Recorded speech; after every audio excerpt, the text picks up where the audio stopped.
একজন নেতা, তিনি তার বক্তব্যে বলেছেন ডাকসু হচ্ছে মাদকের আড্ডা এবং বেশ্যাখানা।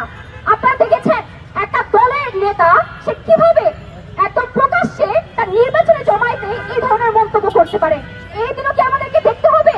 আমরা এখন 2026 সালে বসবাস করছি। আমরা মেয়েরা নিজেদের অধিকার নিয়ে, নিজেদের অর্থনৈতিক মুক্তি নিয়ে, সামাজিক মুক্তি নিয়ে আমরা এখনো যথেষ্ট পরিমাণ সচেতন। আমরা সেই নারীরা আমরা কথা বলতে চাই যারা একদম প্রত্যন্ত অঞ্চল থেকে খুব কষ্ট করে আজকে ঢাকা বিশ্ববিদ্যালয় পর্যন্ত এসেছে। আমি নিজে হেমা চাকমা, আমি খাগড়াছড়ি সেই প্রত্যন্ত অঞ্চল থেকে আমি এখানে এসেছি।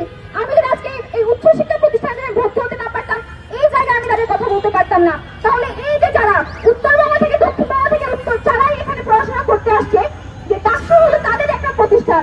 ডাকসু এই ঢাকা বিশ্ববিদ্যালয়ের প্রতিটি শিক্ষার্থীদের দ্বারা পরিচালিত একটা প্রতিষ্ঠান, এবং এই প্রতিনিধিত্বকারী প্রতিষ্ঠানকে যদি আমরা ধারাভাবে যদি বলি মাদকের আড্ডাখানা, বেশ্যাখানা, তাহলে কি আমরা এই ধরনের বাংলাদেশকে আমরা প্রত্যাশা করছি? মোটেও না। আপনারা দেখবেন